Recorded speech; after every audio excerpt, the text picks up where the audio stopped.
Morounke. How long will you take to grind common pepper? Am I feeding an army or myself? Kunle's voice cracked through the house like a whip. Morounke did not even lift her head from the grinding stone. She pressed harder, her belly heavy against her knees, her arms shaking from exhaustion she had no permission to feel. I'm almost done, Kunle. Just 2 more minutes. 2 minutes. Did I marry a woman or a tortoise? He appeared at the kitchen doorway, arms folded, looking at her the way one looks at a mistake. Before she could say another word, his leg shot out and kicked the grinding stone clean off its base.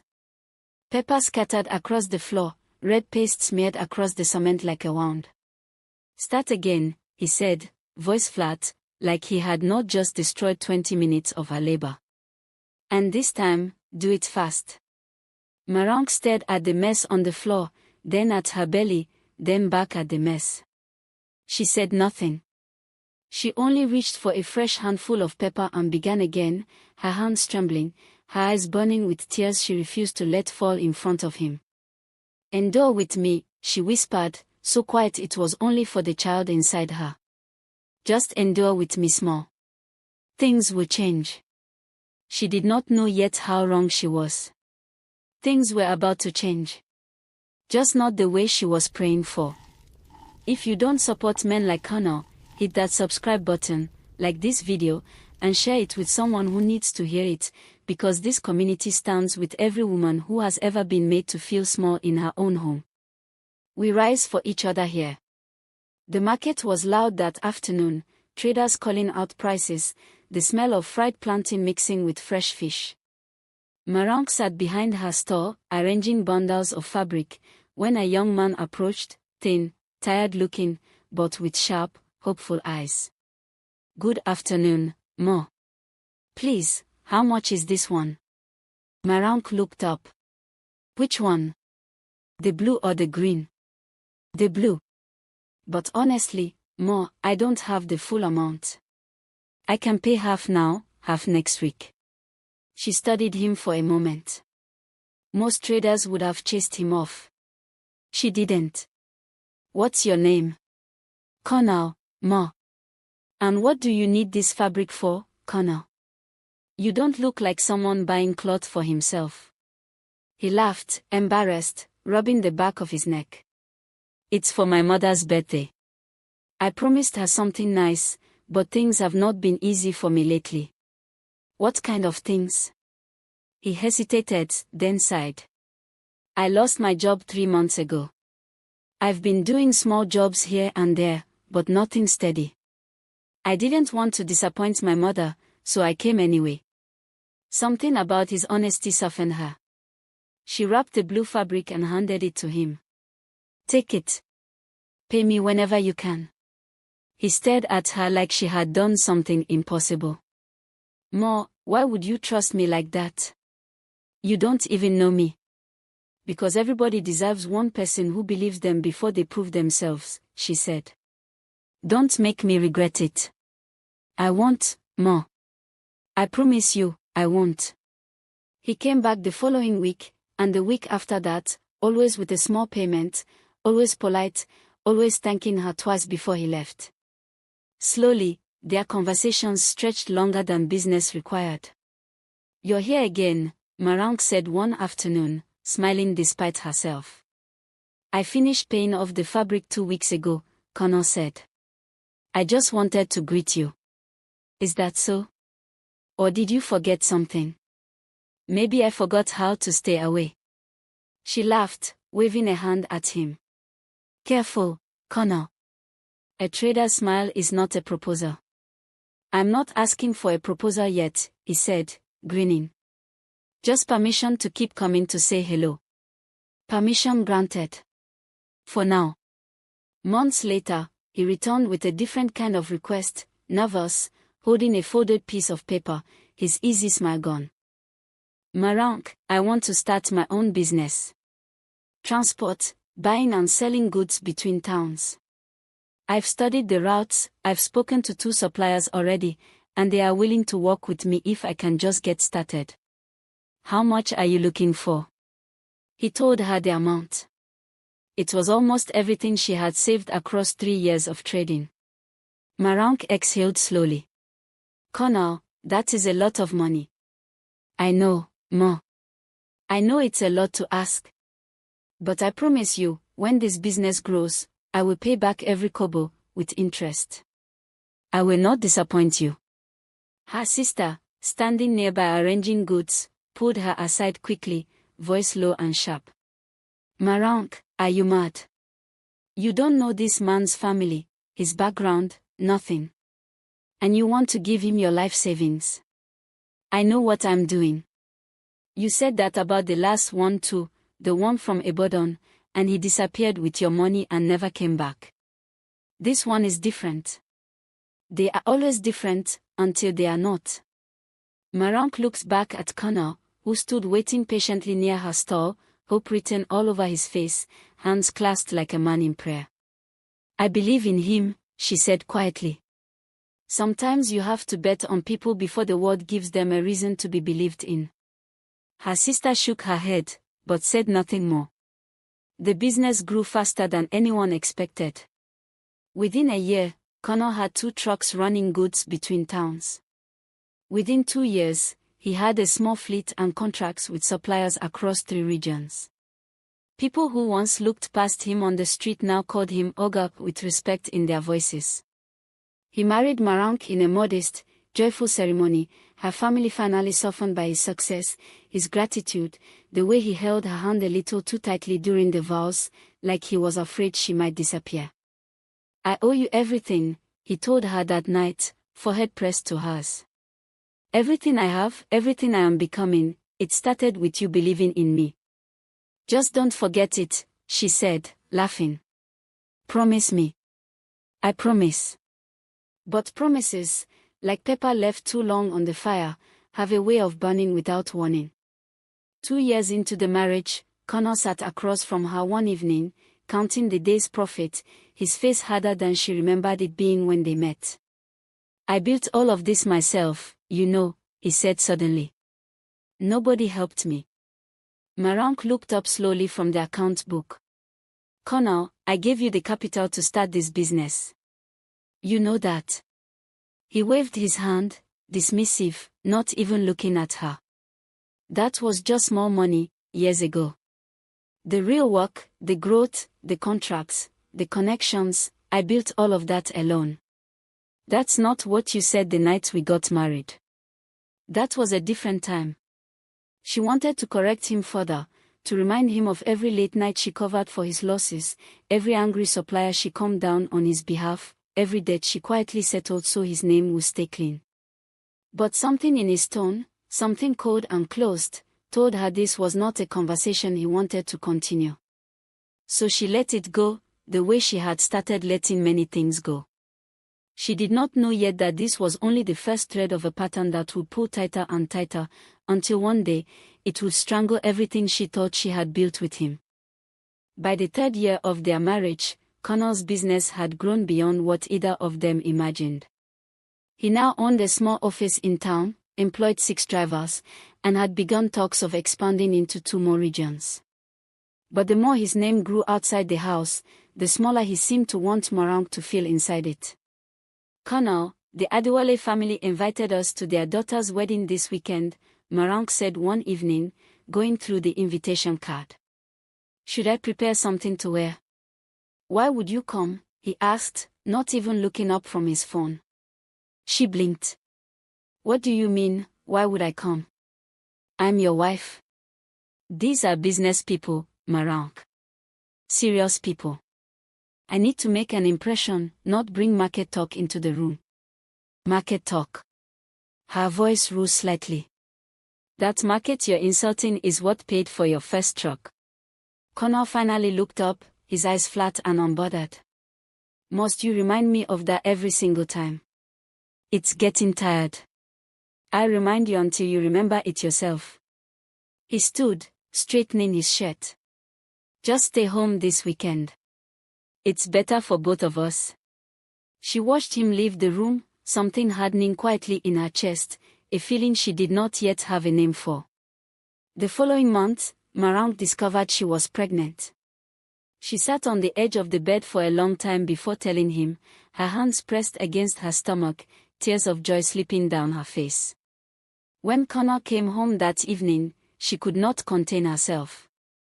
"Kunle, I have something to tell you." "What is it?"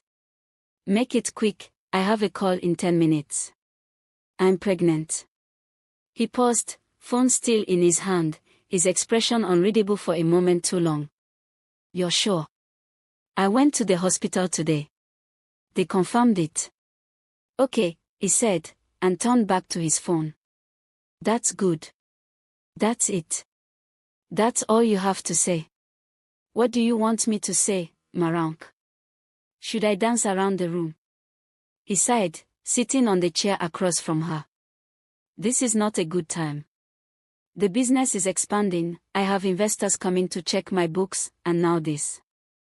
This is your child, Kunle." "I know it's my child. I didn't say it wasn't. I'm just saying the timing is not convenient." She stared at him, waiting for something softer to follow. Nothing did. Her sister, Abusive, came to visit 2 weeks later, arriving with gifts for the baby and a smile that faded the moment she stepped into the sitting room. Kunle was on the phone, pacing, his voice raised. "Morounke, where is my blue file? I've told you not to touch my things on that table." "I didn't touch it, Kunle. Check under the newspaper, maybe you. Don't tell me what I did or didn't do in my own house. Just find the file." Morounke moved quickly toward the study, one hand pressed against her belly for balance, while Abusive stood frozen by the doorway, watching. When Kunle finally located the file himself, tucked exactly where he had left it, he said nothing, no apology, no acknowledgement, just walked past both women toward the door. "I'm going out. Don't wait for me for dinner." The door shut behind him. Silence sat heavy in the room until Abusive finally spoke. "Morounke, does he always talk to you like that?" "He's just stressed, Abusive. The business has a lot of pressure right now." "That wasn't stress. That was disrespect. In front of me, while you're carrying his child." Morounke lowered herself slowly onto the chair, exhaling. "It's not always like this." "How often is it like this?" Morounke didn't answer immediately, and that silence told Abusive everything. "Sister, please. Have you thought about leaving? Just for a while, come and stay with me, clear your head." "Viv." "Abusive, I'm 7 months pregnant. Where would I even go? Anywhere would be better than a house where a man raises his voice at you like you're a stranger." Morounke shook her head firmly. "No. I can't just leave, Abusive. I know Kunle. Deep down, he's not a bad man. He's just under pressure. When the baby comes, when things settle at work, he will change. I know he will. You've been saying that since the wedding. Because it's true. I believe in him." Abusive took her sister's hand gently. "I hope you're right. But Morounke, promise me something. If it gets worse, you won't stay quiet about it. You'll tell me." "It won't get worse," Morounke said, forcing a smile. "I'll make sure of it." But even as she said the words, a small, cold doubt had already begun to settle where her certainty used to live. As the pregnancy progressed, Kunle's irritation grew instead of his tenderness. He complained when she moved slower, when she asked him to help carry things, when she needed to rest. "Kunle, please, can you help me bring that bag from the car? It's heavy." "Morounke, I just came back from a long day. Can you not manage small things yourself? I'm 7 months pregnant. It's not a small thing to me. Every woman carries pregnancy. You're not the first." She carried the bag herself that evening, wincing with every step, while he sat in the sitting room scrolling through his phone. At a family gathering, his cruelty found an audience. His cousin, teasing lightly, asked when they should expect the baby. Soon, if she doesn't stress herself into losing it first, Kunle said, laughing. The room went quiet for a bit before nervous laughter followed his lead. Morounke forced a smile, but her hand found her belly protectively under the table. Later that night, alone in their room, she confronted him. Why would you say something like that in front of your family? Say what? I was joking. That wasn't funny, Kunle. That was cruel. You're too sensitive these days. Pregnancy has made you soft in the head. No, Kunle. You have become cruel, and I keep making excuses for it. He turned away from her, unbothered. Go and sleep, Morounke. You're stressing yourself over nothing. She lay awake long after his breathing even into sleep, one hand resting on her belly, whispering the same promise she had been whispering for months. Endure with me small. Things will change. I know they will. Her mother called a few days later, her voice thin and worried through the phone. Morounke, Addis told me some things. Is it true, this man is shouting at you like that? Mama, it's not as bad as she made it sound. Your sister does not lie for entertainment, Morounke. Tell me the truth. Morounke pressed her palm against her forehead, sighing. Mama, marriage is not easy. Every couple has their struggles. Struggles are different from disrespect.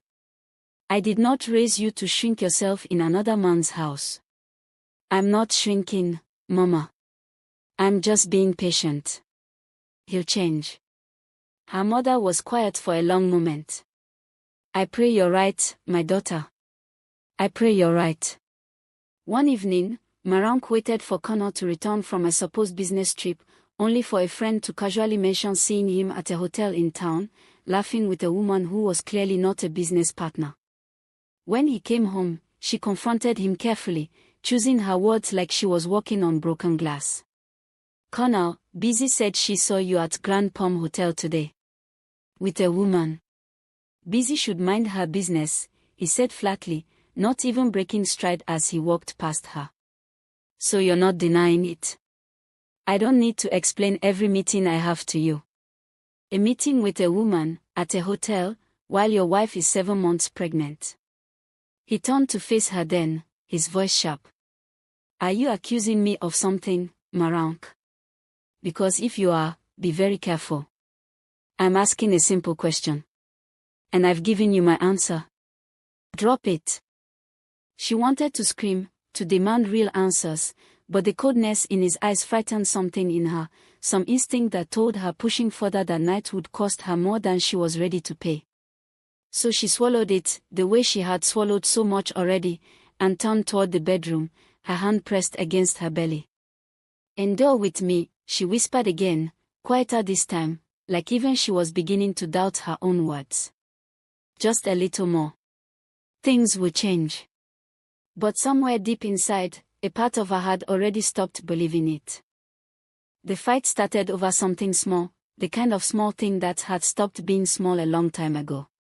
Kunle, the landlord came again about the shop rent for your second office. He said you promised to pay 2 weeks ago. Why is this your business, Morounke? Since when do you manage my business affairs? I'm not managing anything. He met me at the gate because you weren't picking his calls. Then you should have told him I'm not around. Simple. Instead you're bringing me stress the moment I step into my house. I'm not bringing you stress, Kunle. I'm just telling you what happened. He slammed his briefcase onto the table, the sound sharp enough to make her flinch. Everything is always a problem with you these days. Since this pregnancy started, this house has not known peace. Morounke's hand went instinctively to her belly. Don't say that. Don't blame this child for your problems. I'm not blaming anybody. I'm stating a fact. Before this pregnancy, you were, easier to deal with. Now everything is voila. Voila. Her voice cracked. Kunle, I have done nothing but hold this family together while you run around town doing God knows what. Careful, Morounke. No, I won't be careful. I'm tired of being careful. I'm tired of shrinking myself so you don't shout, tired of swallowing insults so you don't call me sensitive, tired of pretending everything is fine when you disrespect me in front of your own family. Lower your voice. I will not lower my voice in my own house. He crossed the room quickly, gripping her arm, not violently, but firm enough to startle her, his face inches from hers. I said, lower your voice. She wrenched her arm free, stumbling back slightly, and that was when she felt it, a sharp, sudden pain low in her belly that made her gasp and double over. Kunle, something is wrong. He froze for a second, staring at her. What do you mean, something is wrong? The pain. Kunle, the pain is too much. She looked down and saw the stain spreading across her wrapper, dark and terrifying. Kunle, please, take me to the hospital. Now. He stood there for a moment, staring at her like she was speaking a language he didn't understand. Then he grabbed his car keys from the table. Kunle, please, help me stand. I have somewhere to be, he said, voice tight, already moving toward the door. Call one of your people. I can't deal with this drama right now. Kunle. Her scream followed him down the corridor, but the front door had already shut behind him. Morounke crawled to the sitting room window, gripping the curtain, her vision blurring at the edges from pain, and screamed the only name she could think of. Abusive. Please. Somebody help me. Her neighbor, an older woman who sold akara by the roadside every morning, came running from 2 houses down, still wiping flour from her hands onto her wrapper. Morounke, what is it? What is happening? The baby, Abusive. Something is wrong with the baby. Please, help me. Abusive took one look at the blood soaking through Morounke's wrapper and did not waste another second. She shouted for her son to bring the neighbor's car, half-carried Morounke down the compound steps, and sat beside her the entire ride to the hospital, holding her hand, praying under her breath in Yoruba, the same 3 lines over and over. Hold on, my daughter. Just hold on. God will not shame us today. The hospital corridor smelled of antiseptic and fear. Morounke lay on the bed, machines beeping steadily beside her, Abusive sitting in the plastic chair nearby, her wrapper still stained with flour and now blood, refusing to leave despite the nurses telling her visiting hours were almost over. "Ma, are you family?" a nurse asked gently. "I am all the family she has here right now," Abusive said firmly. "I am not leaving this child alone." The doctor came in quietly, her expression already telling them what words would only confirm. "Mrs. Adisa, I'm so sorry. We tried everything we could, but we lost the baby." The words landed like a physical blow. Morounke's breath caught, a sound between a gasp and a sob escaping her before she could stop it. "No," she whispered. "No, no, please, check again. Please check again." "I'm sorry," the doctor said gently. "There was nothing more we could do. Your body went into shock from the stress, and the bleeding could not be controlled in time." The doctor stepped out quietly. Abusive moved to the bedside immediately, taking Morounke's hand in both of hers, tears filling her own eyes. "My daughter, I'm so sorry. Where is Kunle?" Morounke whispered, staring at the ceiling. "Has anyone called him?" "I called him myself, 3 times, Abusive said carefully. He did not pick up." Morounke closed her eyes, and the tears that had been building since the corridor finally fell freely, silently, her hand still resting on her now empty belly. Kunle did not come to the hospital that night, or the next morning.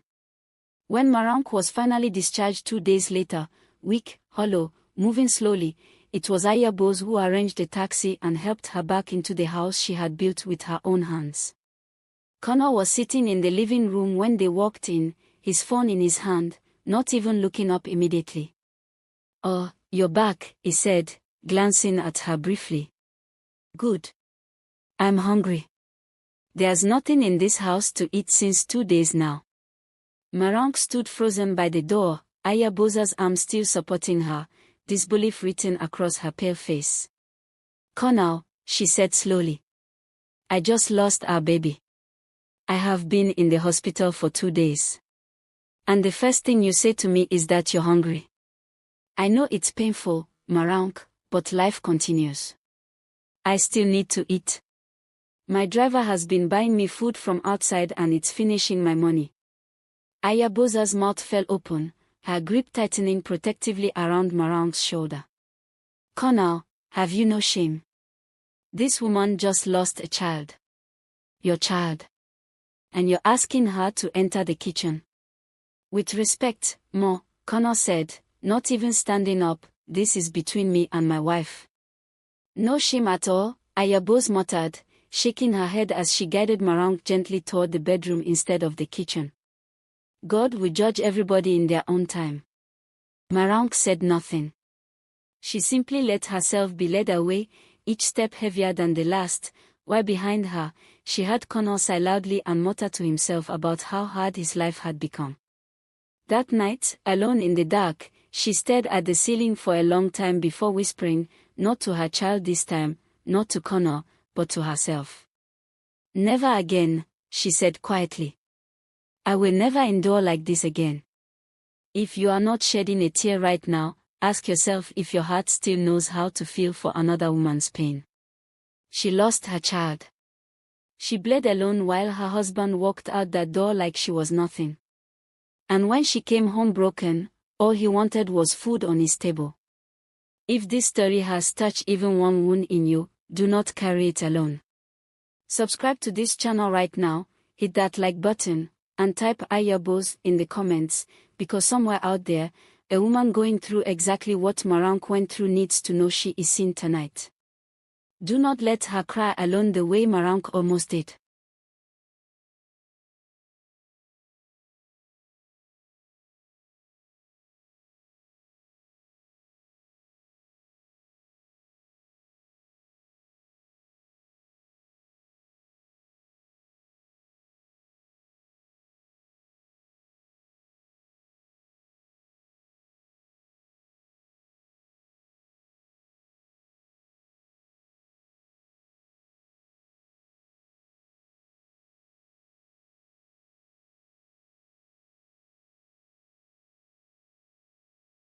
Days turned into weeks, and the house settled into a silence heavier than any argument.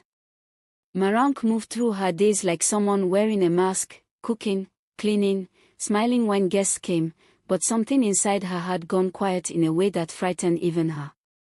Addis came to visit again, this time without gifts, just worry etched into her face the moment she saw her sister. Morounke, you've lost weight. Are you eating? I'm managing. Managing is not the same as living. Addis sat beside her, taking both her hands.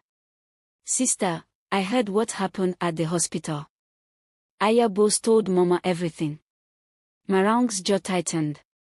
Ayabosa should have kept that to herself. Why? Because you're still protecting him. After everything. I'm not protecting him, Addis. I just don't need the whole family discussing my marriage like it's market gossip. This is not gossip, Morounke. This is your life. You lost your child, and he left you to bleed in that house alone. What more do you need to see before you accept the truth? Morounke pulled her hands away, standing abruptly. And what is the truth, Addis? That I should just pack my things and become another woman with a failed marriage. Another statistic for people to whisper about at parties. Better a failed marriage than a dead wife. The words hung heavy in the room. Morounke turned to face the window, arms wrapped around herself. I can change him, she said quietly. I know deep down, there's still something good in him. I saw it when we met. I saw it for years before all this. Morounke, people don't change because you love them hard enough. They change when they want to. Then I'll wait until he wants to. And if he never does, how much of yourself will be left by then? Morounke didn't answer. She didn't have one. That night, after Addis left, Morounke sat across from Kunle at the dinner table, gathering courage she didn't know she still had. Kunle, I want to talk to you about something serious. He didn't look up from his food. What is it now? I think we need to separate. Just for a while. Time apart, to think, to heal, to... His fork stopped midair. Separate. What kind of foolish talk is that? I'm not happy, Kunle. I haven't been happy in a long time, and after everything that happened with the baby. So this is about the baby again. I told you, that was not my fault. This isn't about blame anymore. This is about me needing space to breathe. He set his fork down slowly, his eyes narrowing. Let me understand you correctly. After everything I have built, this house, this name, this comfort you're sitting in right now, you want to leave. I didn't say leave forever. I said separate, temporarily, so we can both think clearly. There will be no separating in this house. His voice dropped low, dangerous. Do you know what people will say if my wife just packs up and leaves? Do you know what that would do to my name, to my business? So this is about your name. Not about us, not about what I've been through, just your reputation. Everything affects my reputation, Morounke. You think business partners would trust a man whose own wife couldn't stay in his house? Then let me go quietly. No drama, no scandal. I'll tell people I'm visiting my mother for a while. Kunle stood abruptly, his chair scraping loudly against the floor. You will not humiliate me like this. If you try to leave this house, I will make sure everyone knows the real reason, that you couldn't carry a child properly, that you're the reason we have no children in this house after 4 years of marriage. Let's see which family will accept you after that story spreads. Morounke stared at him, horror creeping slowly across her face.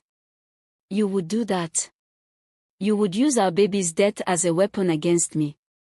I will do whatever I need to do to protect what I've built. Test me and see. The threat sat between them, ugly and undeniable. Morounke rose slowly from her chair, her hands trembling, not from fear this time, but from something colder settling into place. Fine, she said quietly. I won't leave. Kunle relaxed slightly, nodding as if he'd won something. Good. Now you're thinking clearly. But as she walked away from that table, something inside Morounke had already left, even if her body remained. Weeks later, Morounke sat by the stream behind her mother's old family land, a place she used to visit as a child whenever life felt too heavy to carry alone. She thought she was alone that afternoon, tears falling freely for the first time in weeks, when a voice startled her. That kind of crying comes from somewhere very deep. Morounke turned quickly, wiping her face, to find a woman standing a few feet away, elegant, calm, with eyes that seemed to see more than they should. I'm sorry, I didn't realize anyone was here. Don't apologize for your tears, my dear. Tears are just truth finding its way out. The woman moved closer, settling gracefully onto a nearby rock. My name is Edeora. I come here sometimes, when the world feels too loud. Morounke, she replied softly, still guarded. Morounke, Edeora repeated slowly, like she was tasting the name. Tell me, what does a woman as beautiful as you have to cry about all alone by a stream? Morounke hesitated, but something about Edeora's presence felt different, safe in a way she couldn't explain, patient in a way no one in her life had been recently. My husband, she finally said. I lost our baby. And he didn't even care. He left me at the hospital, alone. When I came home, he asked me to cook. Edeora's expression didn't shift into the shock or pity Morounke expected. Instead, something calmer, almost knowing, settled over her face. Men like that, Edeora said quietly, they only ever learn one way. What do you mean? Edeora smiled, small and unreadable, standing slowly and brushing off her wrapper. Nothing, my dear. Just an old woman's thoughts. She turned to leave, then paused. I come here most evenings, if you ever need someone to talk to. Someone who won't tell you to just endure.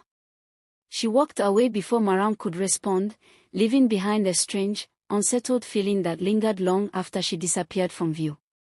Morounke sat by the stream a while longer, Adora's words echoing strangely in her mind. Men like that only ever learn one way. She didn't yet know what those words meant. But something told her she would find out soon enough. Morounke returned to the stream 3 more times that month, and each time, Adora was there, waiting, patient, listening in a way that felt like water finally reaching a wound that had been dry too long. He said if I tried to leave, he'll tell everyone I couldn't carry his child, Morounke said one evening, voice hollow. He'll destroy my name to protect his own. Adora nodded slowly.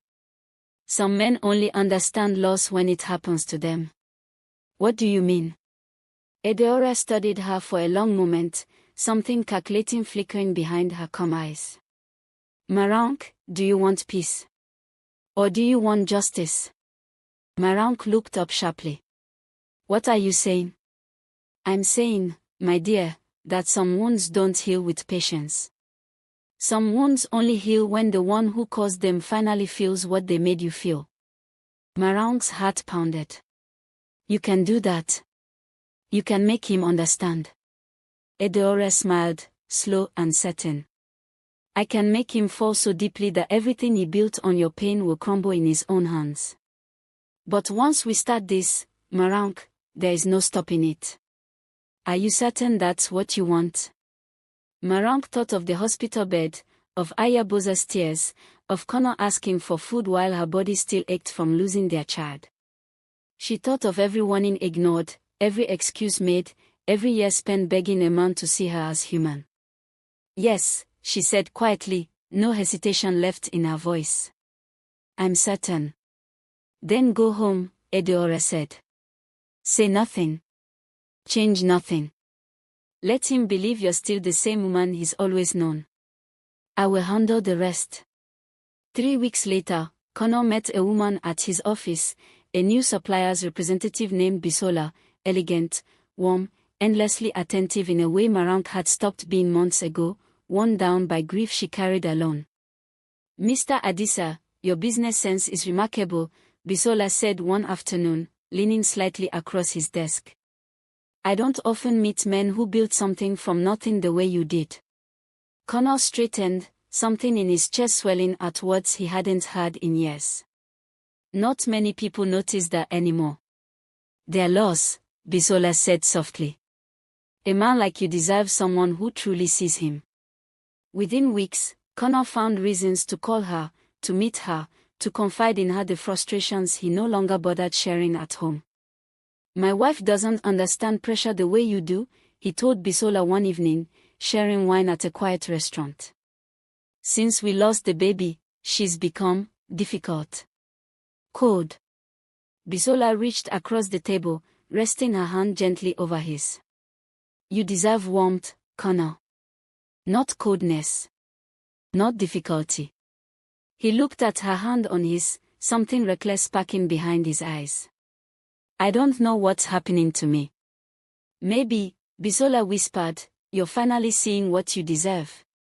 The affair consumed him faster than his own business had grown years earlier. He stayed out later, spoke to Morounke with even less patience, compared her openly to Bisola's warmth without shame. Bisola would never nag me the way you do, he snapped one evening, barely looking up from his phone. Morounke, playing her part exactly as Adora instructed, simply nodded. I'm sorry, Kunle. Her calm only emboldened him further. Within 2 months, he stopped hiding the affair entirely, bringing Bisola's name into conversations without shame, staying away from home for days at a time. Then one evening, he came home with finality written across his face. Morounke, pack your things. She looked up slowly. What? I want you out of this house by tomorrow. I'm moving forward with Bisola. She understands me in ways you never did. Kunle, this is my house too. I helped build this life. This house is in my name. Everything is in my name. You have nothing to stand on, Morounke, and you know it. She stared at him for a long moment, feeling the old grief rise briefly, then settle back into the calm Eudora had helped her cultivate. Fine, she said quietly. I'll leave tomorrow. Kunle blinked, surprised by her lack of resistance, but said nothing more, already too consumed by his new obsession to question her stillness. The night she was thrown out, standing at the gate she once built with her own hands, rain starting to fall around her, Morounke allowed herself one final look back at the house.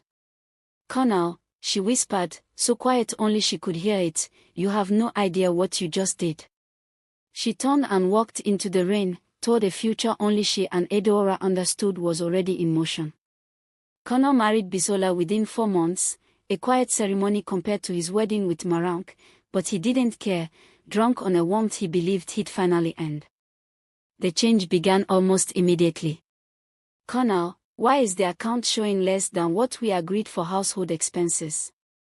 Bisola asked one evening, voice sharp in a way he hadn't heard before. I gave you the full amount, Bisola. Check again. Don't tell me to check again like I'm foolish. I know money when I see it. He blinked, confused by the sudden coldness. Bisola, what's happening? You've never spoken to me like this. Maybe you never gave me a reason to before, she said, walking away without another word. Within weeks, Bisola declared she was tired of the house cook's cooking, and dismissed the woman entirely without warning. Kunle, from today, you'll be the one cooking in this house. He laughed, certain she was joking. Bisola, I don't cook. I've never cooked in my life. Then it's time you learned. She sat back on the sofa, kicking off her shoes, resting her legs up on the center table like a queen settling onto a throne. I'm hungry. Go and start. Bisola, I have calls to make, business too. Your business is already finishing on its own, Kunle. Or did you not notice? Her voice was flat, unbothered. Go to the kitchen. Now. He stood there a moment, something in his chest twisting at the command, but the memory of what happened the last time he questioned her, papers he still didn't understand, accounts still draining, kept his mouth shut. He walked to the kitchen. He did not know how to season stew properly. He did not know how long rice needed to boil. He burned his fingers on hot oil twice before he managed to bring a plate of jollof rice to the dining table, sweat on his brow, apron still tied clumsily around his waist. Bisola took one spoonful, chewed slowly, and dropped the spoon back onto the plate with a clatter. This is too salty. Did you pour the whole salt container inside? I followed the measurements you told me. Are you now blaming me for your incompetence? She stood, lifted the entire plate, and walked to the kitchen doorway, tipping it upside down over the bin. Rice and stew slapped wetly against the plastic, red oil staining the sides. Bisola, that's the only food we. Prepare another one, she said, voice cold, final, already walking back to the sofa to rest her legs on the table again. And this time, do it properly. I don't have all night to wait for you. Kunle stood frozen at the doorway for a long moment, staring at the ruined food in the bin, something horribly familiar tightening in his chest, though he couldn't immediately place where he'd felt this exact humiliation before.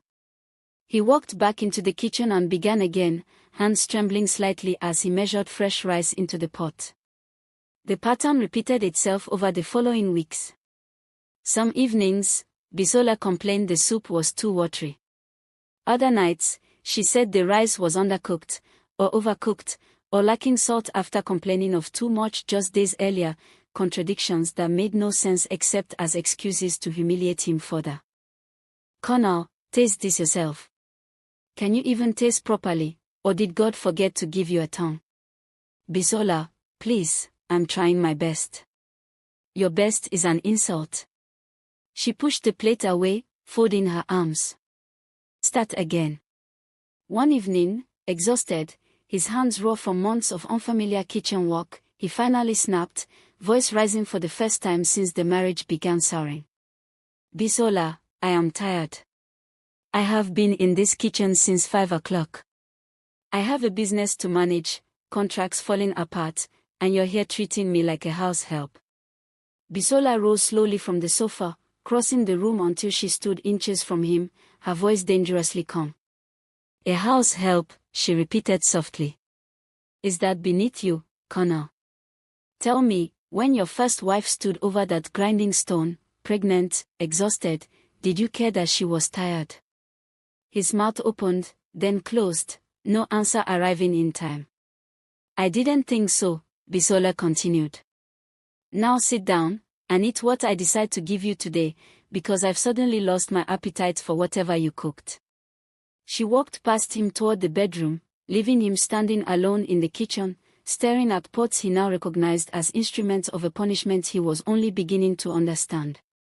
Within a year, Bisola had drained 2 of his business accounts under various pretenses, alienated his remaining loyal clients with her sharp tongue, and reduced him to a man who flinched slightly whenever she raised her voice, the exact way Morounke once had. His business collapsed within 18 months. Drivers quit. Contracts dissolved. The office he once proudly walked into now sat locked, rent unpaid, exactly like the threats he once made about landlords and unpaid bills.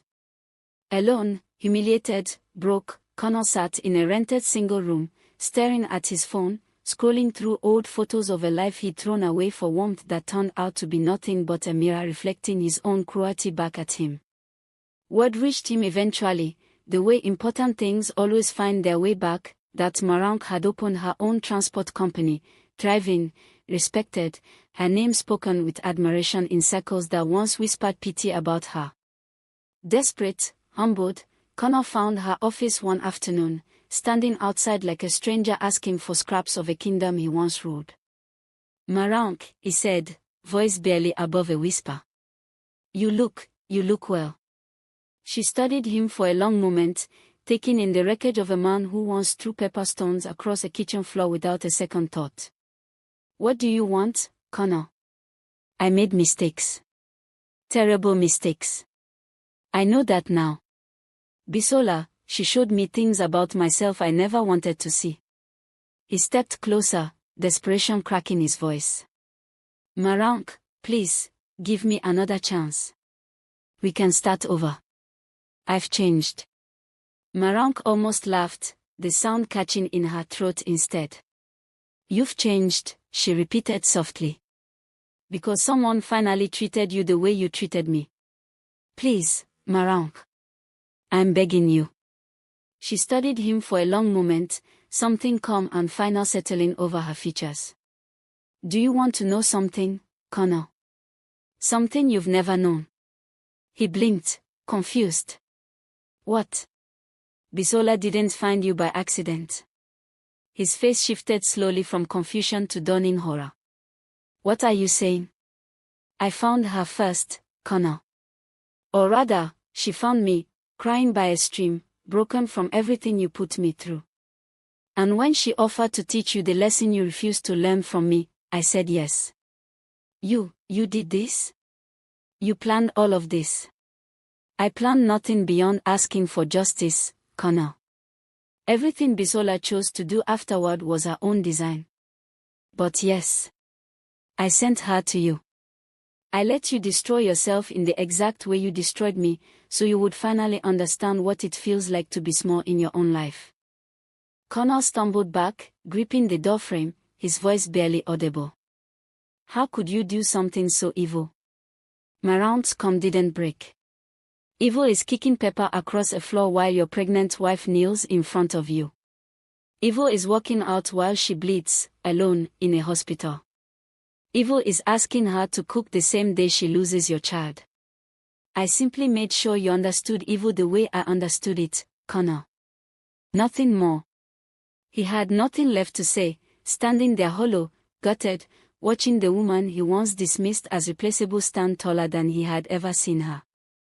Goodbye, Kunle, she said quietly, turning back toward her office, toward the life she'd built from the ashes he left behind. Some doors, once closed properly, don't open again. She walked away, leaving him standing outside her success, exactly as alone as he had once left her.